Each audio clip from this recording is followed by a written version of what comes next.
WNYC Studios is supported by Odoo. When you buy business software from lots of vendors, the costs add up and it gets complicated and confusing. Odoo solves this. It's a single company that sells a suite of enterprise apps that handles everything from accounting to inventory to sales.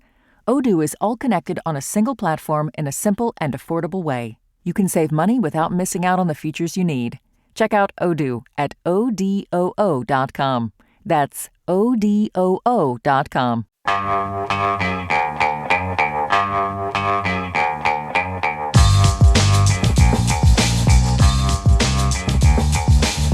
It's the Brian Lehrer Show on WNYC. Good morning, everyone. We have New York Times columnist Jamelle Bouie coming up on today's show, among other things.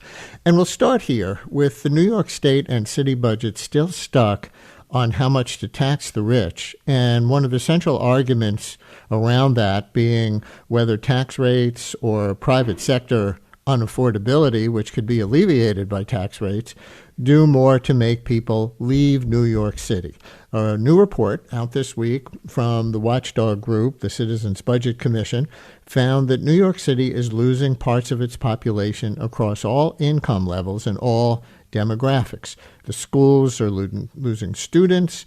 Around a third of New Yorkers rate their quality of life as excellent or good. That's a third, excellent or good. One in four, a quarter of the city say they're planning to leave within 5 years, and the city is staring down budget gaps in the billions of dollars. The state is also debating its budget right now, which is already about 3 weeks late, and this is one of the central issues. The commission's answer to the city: cut spending. Definitely don't raise taxes in the state that already leads the nation in per capita tax burden. That puts the nonpartisan watchdog group on a direct collision course with Mayor Zohran Mamdani. As you know, he says the only way out of the city's fiscal hole is to make the wealthy pay more. Now, last week, the mayor rolled out a push for a pied-à-terre. I should say the governor rolled out a push for a pied-à-terre tax on wealthy residents' second or additional homes worth $5 million or more. The mayor supported it. That's just one of the rich vehicles that they're considering. And we continue now to welcome guests on various sides of that debate, especially as it pertains to leaving the city. So with us now is Andrew Rein, president of the Citizens Budget Commission. Andrew, thanks for coming on for this. Welcome back to WNYC. Thank you, Brian, so much. Great to be here. You told our colleagues at Gothamist that the report showed frustrations with city life, quote, across many racial groups and incomes. Wealthy people, middle-class people, and poorer people are leaving evenly distributed. That might surprise some people who think that this is about whether the wealthy are going to leave and take all those tax dollars. So walk us through the findings. Who's actually leaving? So last year, 114,000 more people left New York City for other parts of the country than came here. That's actually an uptick, a 20% increase over the year before, which is concerning because that's the first time that domestic outmigration has increased since the beginning of the pandemic. It's also disturbing because, of course, we know federal policy has squelched international in-migration, which is the driver of our population growth. So net, it's more important to keep people here and to attract people domestically than it ever has been before without the international immigration happening. When we drilled down, we found out where people went, and I just want to recommend that all your listeners go to the Competitive NYC dashboard because you can play to your heart's delight and find out where people are going and what's happening. But we found people going to the suburbs in New York and New Jersey and Connecticut, but also Florida, California, Texas, Georgia, North Carolina. But when we see the even distribution among income groups, we remember as we look back at our resident survey, when we asked New Yorkers, there was commonalities. People wanted high quality services.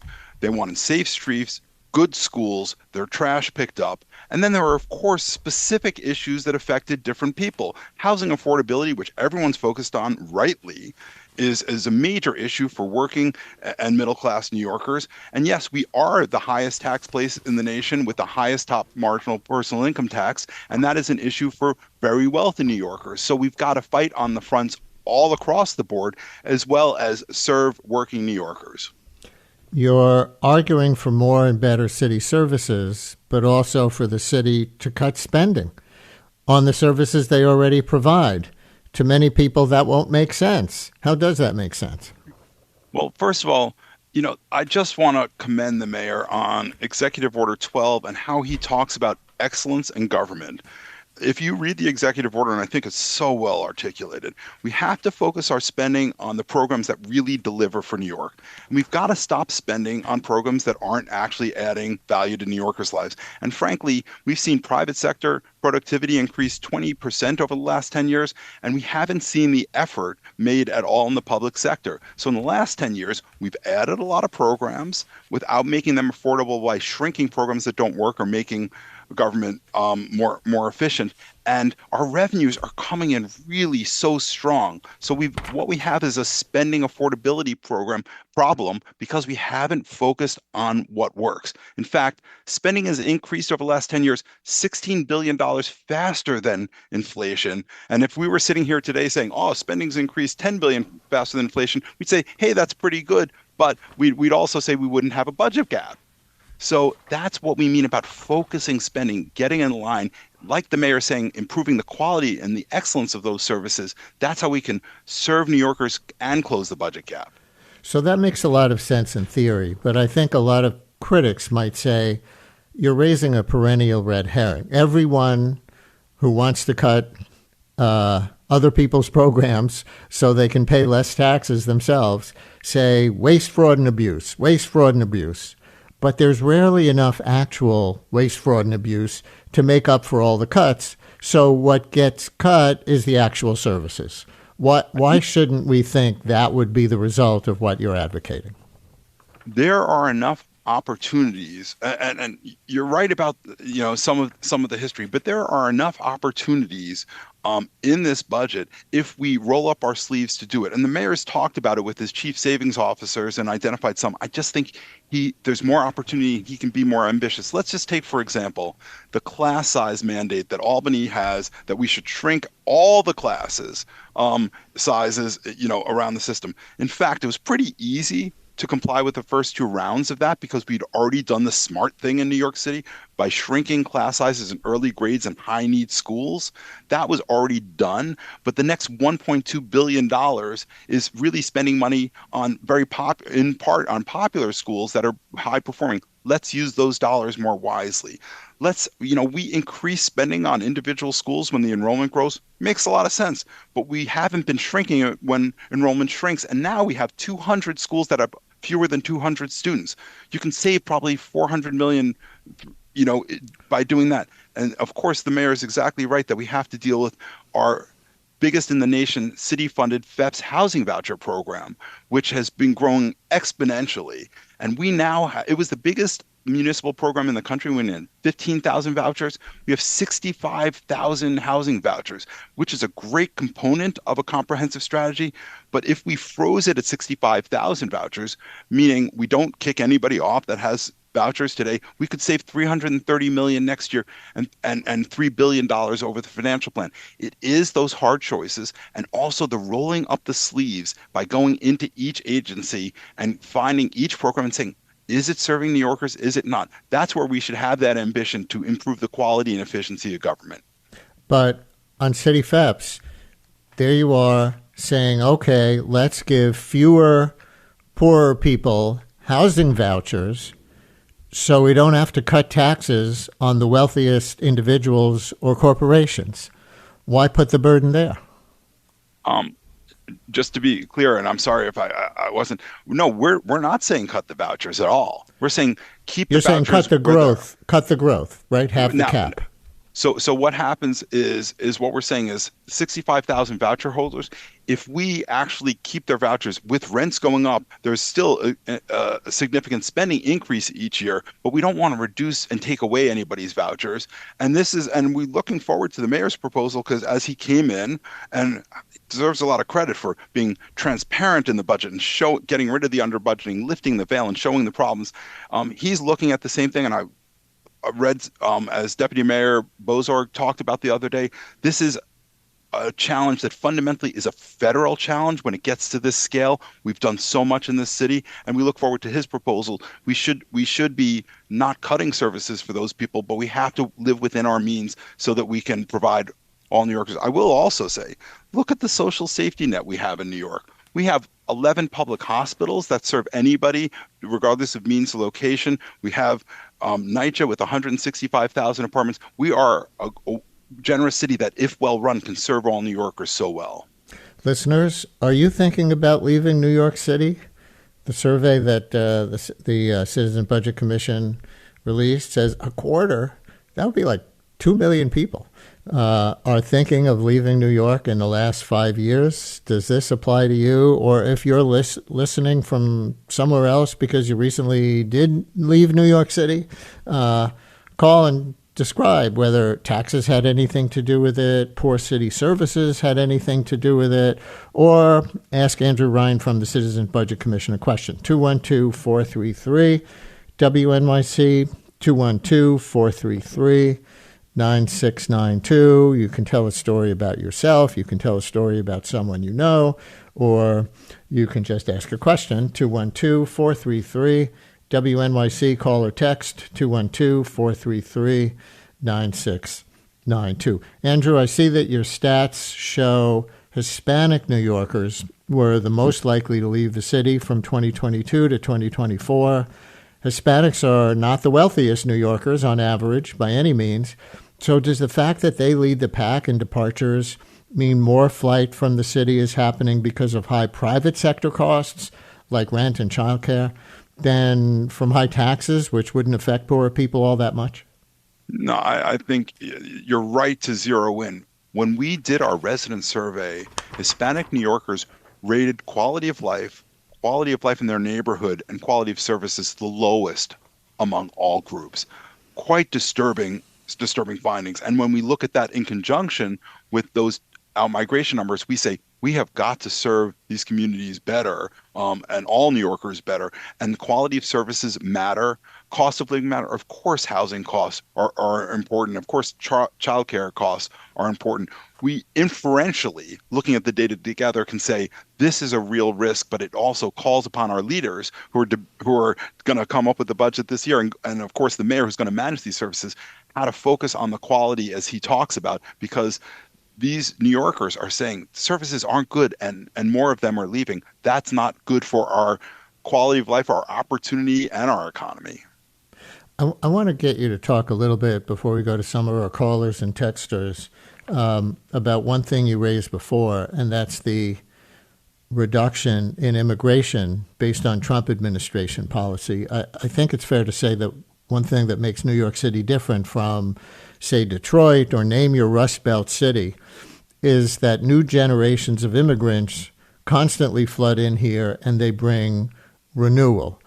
Do you have a position on the Trump immigration restrictions as a budget watchdog and New York lover? I'll give you that credit for sure. Is it bad for the federal budget worker to retiree ratio at the federal level, for Social Security and Medicare, for example? And is it bad for the ongoing renewal of New York City to cut down on the levels of immigration that have been common since the 1965 Immigration Act until last year? I mean, we have no official position on federal immigration policy, but what we do know is that New York's growth, vitality, dynamism has in large part been fueled for hundreds of years by newcomers to this country, newcomers to New York City, immigration from other places. And that has created both vitality in our economy and enriching life for everything. I don't know where music would be if Machito didn't come and Dizzy Gillespie and come up with Afro-Cuban jazz. I mean, this is part of what makes the city great culturally as well as economically. And so when we look at it right now and we see the combination of increasing domestic outmigration and decreasing international immigration, we say this is a real challenge for New York City. We cannot control what we can't control, but we need to focus on making it attractive for a diverse set of New Yorkers. Let's take a phone call. Catherine in Manhattan. You're on WNYC. Hi, Catherine. Hi, Brian. Hi, everyone. Well, I am going to leave New York. I am 76 years old, live in the sixth floor walk up, and couldn't possibly find an affordable place with an elevator in New York City. So I'm thinking I'm going to move probably to Pennsylvania. It's just, it's too hard. Do you have people? Do you have people there, or are you just looking at cost of living? I do. I have friends there. Yeah, I do have friends in Philadelphia. So that's okay. So that's one demographic. Woman, 76, still working, she says, but not able to afford even an apartment with an elevator anymore, as she put it. Let's go to Maria in Brooklyn. You're on WNYC. Hi, Maria. Yes, good morning. This pattern of leaving New York City, for at least in our area in Southwest Brooklyn, we've seen this pattern sort of beginning in the late 90s as for primarily the amount of money that came into this part of Brooklyn, transnational money, also the fact that we were discovered by what is considered gentrification, though that's a tricky terminology because it was really moneyfication. That pure and simple.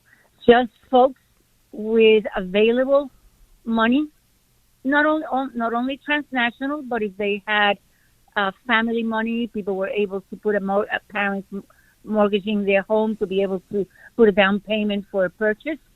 But the locals had been within 3 years between the mid 90s into the 2000s. The local people that had been here striving one generation after the other to move up the scale were frozen out of not only the residential market, the ownership, but also out of affordable rentals. Maria, thank you very much. Where does gentrification, the issue Maria is raising centrally there, fit into your analysis of what makes the city unaffordable enough that a quarter of the people say they're considering leaving? I think when you look at the dashboard, the most significant piece is to look at what's happening in our housing market and our asking rents. Right now, our asking rents are increasing 3.8% a year, and that's twice as fast as they were increasing before the pandemic. Literally twice as fast. We're at $3,800 a month for asking rents, and that literally is 50% of the median household income, which anybody in the housers in the field know that that's the very definition of extreme rent burden. We have got to be building so much to bring those housing costs down, provide that availability in the market, but also affordable housing. We have got to make a dent on housing. It's great to see the mayor coming out of the gate using what was passed in the charter reforms that he endorsed with expedited land use review, because we need to build as fast as possible. Listener texts, I moved to Ossining in 2016 because I realized it was going to be way too expensive to raise a family in Jackson Heights, where we lived at the time. Rent was the biggest driver, not taxes. And Sam in Queens, you're on WNYC. Hi, Sam. Hey, Brian. Thanks for picking up on me. I'm thinking about moving out of New York because it's not about money. Like, I've gotten to a point where money isn't like a huge burden for me anymore, but I have a 3-year-old son, and we live in Ridgewood, Queens, and just like after having a kid, all the little chaotic things of New York that used to be kind of fun and interesting are now like kind of a drag. Like things like cars with really loud. What's up? Go ahead. Yeah, no, I'm just asking you for examples. Like, you're going every there. Day there's like cars. Every day there's like cars blasting down my street with like extremely loud exhaust, and they're going like 50 miles down my little residential street in Queens. And it's just like, this doesn't happen elsewhere, you know? And I don't want my son to like grow up in an environment that's just seems kind of threatening, you know? Sam, so things like that. Right. Quality of life in that respect. Yeah. I'm sure Ridgewood isn't the only place where there are people hot rodding around. But you heard that text, you heard that caller, Andrew. Nobody, I realize this is a very small unscientific sample. nobody's saying taxes. So make your case that if the city raised taxes, that, I think it's two percentage points on incomes over $1 million, or raise the corporate tax, the 4 points or so that the mayor wants to do, and that's a sales tax in effect, right? It's not a tax on companies being located here. So supporters of the mayor say that doesn't drive companies out of New York because, and therefore drive taxpayers out of New York, because if they just sell the products here, even if they're located in Texas or North Dakota, that same tax hike would apply, and Amazon or whoever it is isn't going to stop selling here. So there are all these arguments that the tax hike, the 2 points, won't touch individuals who like living here enough to make the move in a financially meaningful way for the city and the state. And the nature of the particular corporate tax increase that's proposed is irrelevant to who lives here anyway.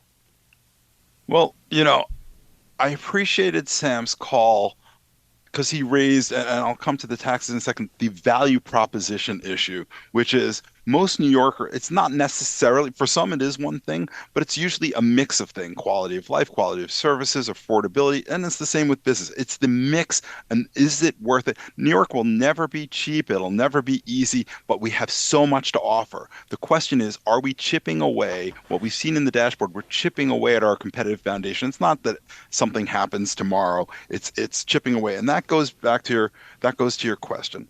What we've seen, we have the highest combined top personal income tax rate in the country paid by people in New York City. 14.7, I think it's 7.74%. Higher than New Jersey, higher than California. And as you said before at the top, we are the top taxers overall in the nation, per capita, state and localities. What we've seen is the number of millionaires in New York City has increased. It's increased, I think it's 84% between 2010 and 2022, the latest data available. But it tripled in the rest of the country. It quadrupled in Florida.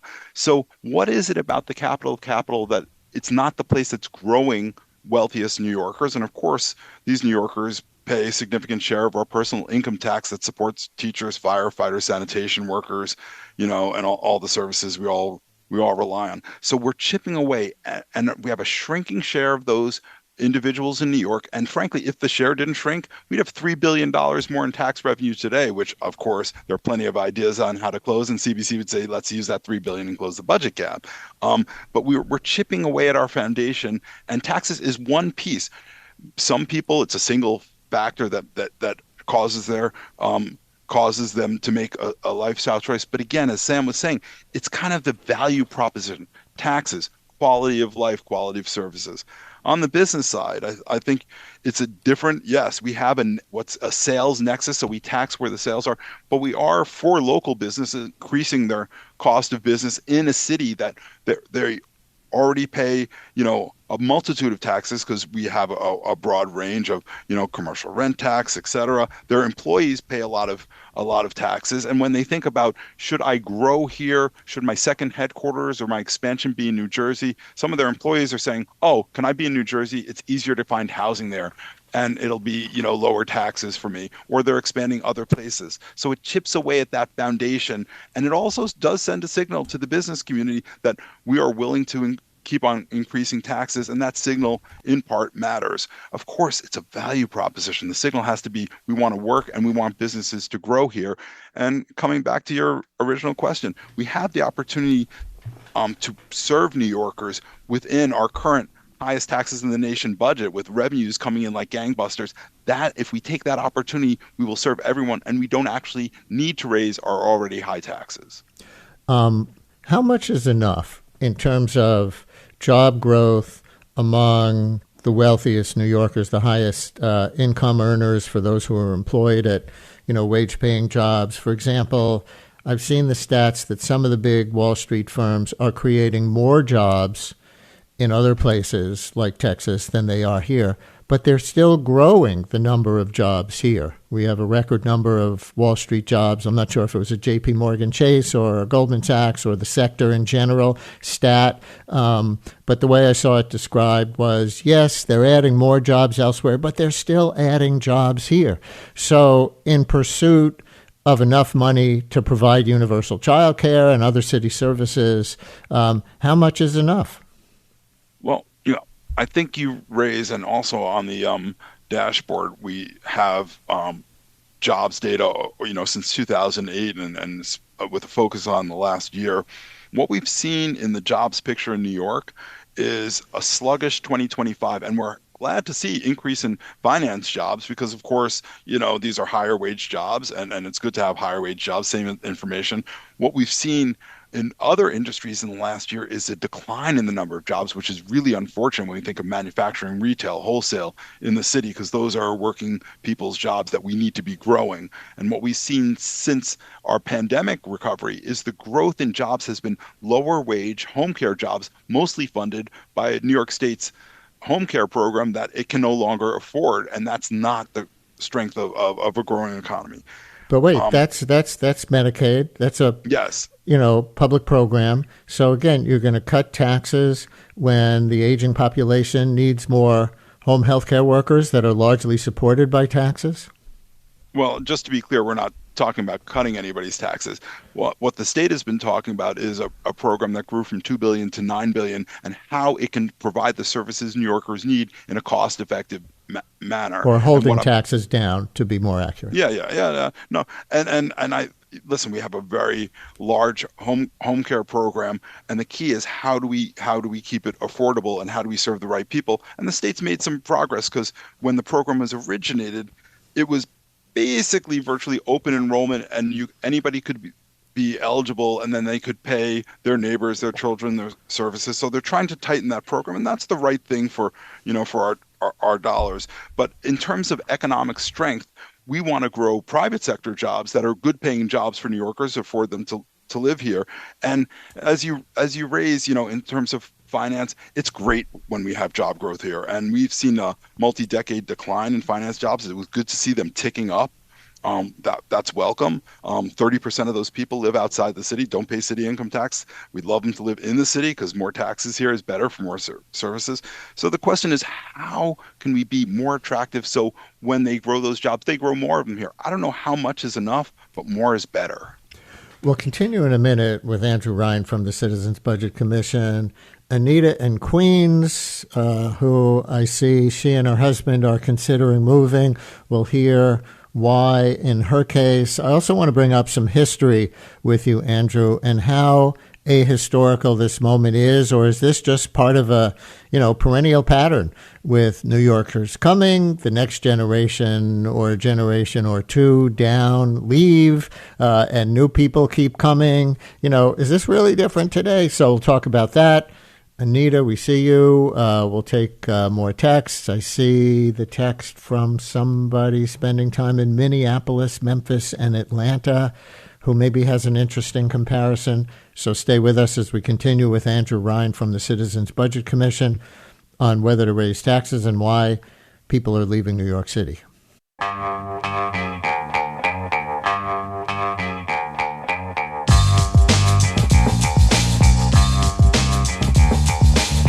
Brian Lehrer on WNYC as we continue with Andrew Rein, president of the budget watchdog group, the Citizens Budget Commission, and the study that they released that found that the city, New York City, is losing parts of its population across all income levels and all demographics, and that only around a third of New Yorkers rate their quality of life as excellent or good, and that a quarter, 1 in 4, say they're planning to leave within 5 years. So we're talking about that in terms of quality of life, in terms of the tax debate that's on the table for city council and the state legislature right now.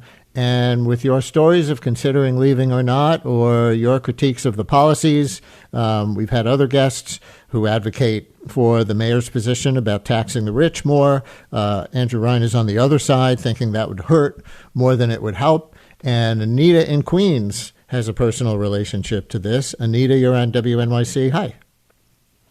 Hi, good morning. So my husband and I are definitely planning to leave in the next few years. It just has become too costly, and what we're paying out does not match the quality of we're getting back. Let me say that property taxes was a big factor, obviously, when we bought a house in Queens compared to Nassau County, where it's outrageous. But things are just creeping up, and we're being squeezed as the middle class has complained. And ideologically, I've never had a problem paying a little more for others. But now I don't have access to some of the programs that lower income folks, not that they have it easy, might have access to, yet I'm struggling in similar ways. You know, we are struggling in similar ways. And we have 6 kids. Only one of them live in New York because the others just can't afford to live here. And, you know, in my community of Laurelton, which is right on the border of Valley Stream, developers are scooping up the houses. They're becoming 3 and 4 family dwellings. There's no parking. It affects the garbage pickup. It affects the quality of life. And it's just sadly become much too much. What do you think would be different on any of those points that you mentioned if you were to move somewhere else? You talked about subsidies or other services that are for poorer people, but not for middle-class people like you. Is that better anywhere else? Or what do you think would specifically make your life more affordable? We're not looking so much for subsidies, but we're looking, we basically have very little disposable income at this point because we're pouring everything into utilities and the rising cost of property taxes and other things. So we definitely are looking to have a better quality of life, to have a more space, quieter, calmer. I'm not naive. I know the cost of groceries and other things are similar, but everything, when we moved here, our family moved here in the 70s from the projects, like a lot of city workers did. It was a bedroom community. It was, our family used to call it the boondocks, but now everything is like at our door. And you can't get any peace. You can't get away from anything. So you combine that with the cost. Right. If it was still like it was, maybe it would be worth the trade-off. But when you combine all of that, it's not enough. Thank you for your call, and good luck to you and your family. Here's that text I mentioned before the break. Listener writes, I've been spending time in Minneapolis, Memphis, and the Atlanta area. It's not just that living costs less there. There are also strong cultural, food, and intellectual scenes in those places. New York is not the sole mecca for those things it once was. Virtual communication also increases possibilities. I hear you reacting to that, Andrew. Go ahead. Well, you said before the break, some of this is a normal cycle, of course.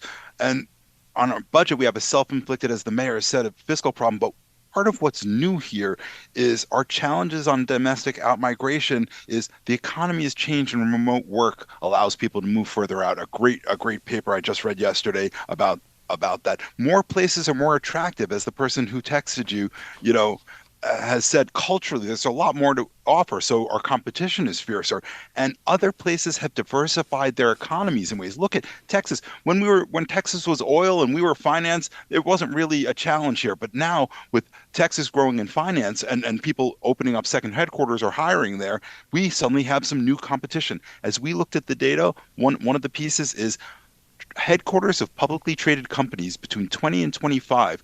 The number shrank 41 in New York and increased in Florida and Texas 74 and 69. So the economies are diversifying, and so the competition is more fierce, and we have to be looking through that lens to make sure that we have a thriving New York and continue to be, frankly, the magnet for talent and the epicenter of opportunity. More on that historical context. Native New Yorkers have always left in fairly large numbers, right? That was one of your findings. People born here Yes. are leaving in fairly large numbers. But the city is an immigrant magnet. Group after group has come, raised kids in often tough surroundings, and the next generations, if they make money, move to the suburbs or places with more space. Is today's trend really new, or is it just more of the classic New York pattern? We'll always see the cycle of both immigrants and young people who move to New York because it's a great place. I mean, socially, culturally, economically, opportunity, it's a great place. And there are always going to be people who cycle through. Some of that tipping point is making sure that some of them and more of them want to stay here. And so that's about housing affordability. It's also about the quality of schools. Think about what's happened in our school enrollment. Overall, in a decade, dropped 109,000. But what happened is that traditional public schools dropped 158,000 while charters increased 63,000. There are tens of thousands of families who are making a choice. That says something about the quality of our public schools, and that's part about keeping New York and New Yorkers. And we're running out of time, but on reduced enrollment, and I think that charters versus district public schools is more of an internal New York City debate because charter schools really are public schools too.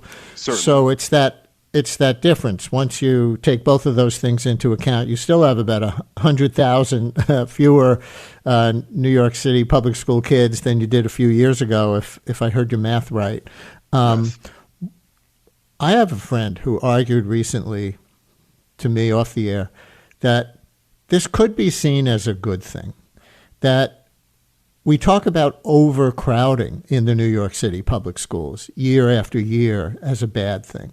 And, that even the outmigration in general, to some degree, with the demand on housing, the supply and demand, not equaling each other, pushing up housing costs all the time.